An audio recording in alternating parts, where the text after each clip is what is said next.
So how did you maintain a healthy relationship with your boyfriend while in school?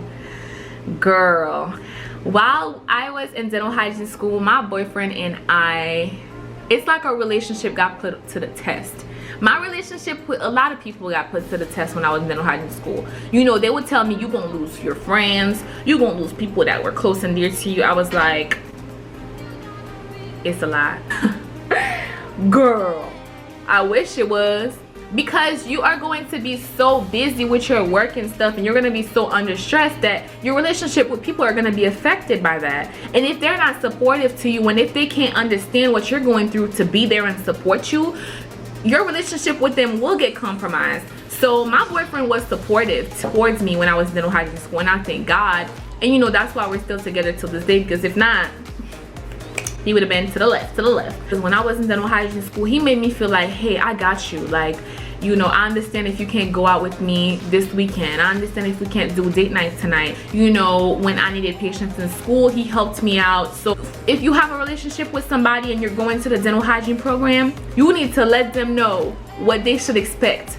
Help them understand how in depth like what you're about to do, how serious it is, because I feel like when I first started the program, my boyfriend really thought it was just like taking random classes. He was like, babe, you're fine, it's just a class. And I was like, you don't understand. In a relationship, communication is key. So if you really like sit your partner down and let them know what you're about to get into, sit your friends down. My best friend knew how in depth it was. She was like, girl, you better get your mind straight, make sure you're not on, you know, make sure you're not procrastinating, make sure you're doing your work, because she knew how in depth it was. So let your family know, let your friends know, let your partner know how in depth it's going to be and how much support you're going to need from them. Okay, you're going to need a lot of mental support while you're in dental hygiene school, and you're going to need a lot of physical support. It's not a joke, girl. It is not a joke. It's not a joke. So our relationship got put to the test because in the beginning it wasn't easy, but when he realized really what I was dealing with and he came around for me, I was like, oh, you my partner, you are my partner. So yeah, we worked through it. How did you manage to work to pay bills while in school, and if you would ever consider becoming a traveling hygienist? So when I was in school, as some of you may know, I worked a part-time job. Now when I first started dental hygiene school, I worked 2 part-time jobs, y'all. 2. And then I was like, girl, you cannot be out here working 2 jobs and going to school full-time. It's a wrap now, that's dead.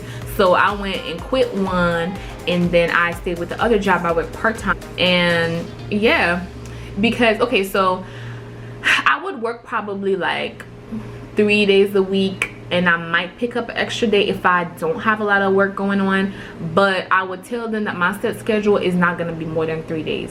So if I have a class that ends at 2 o'clock on one day, then I would go to work from 3:30 to 9 or something like that, and then I would work on 2 days during the week and 1 day during the weekend, like Saturdays.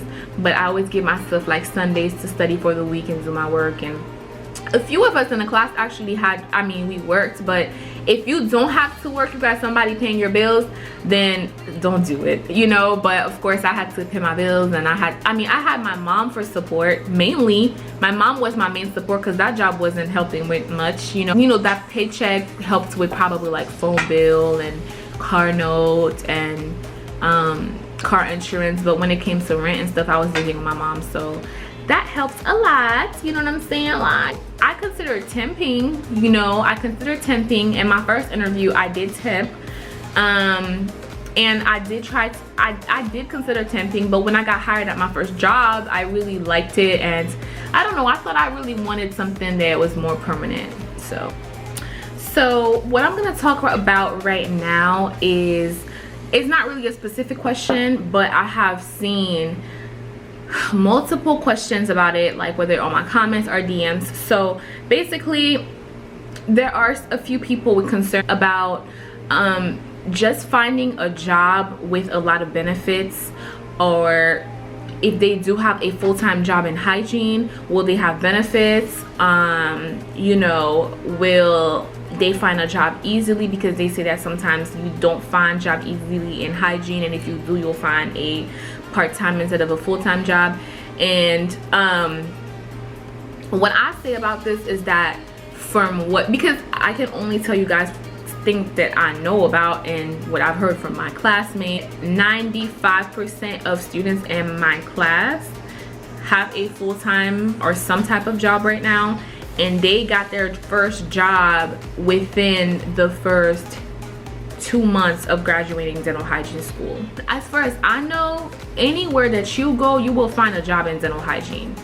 At least you will find some interest in dental hygiene. You will find some places that might have interest in a dental hygienist. Me personally, where I work at, I work full-time, and I have all types of benefits. I have health, I have vision, I have 401k, day, I have dental.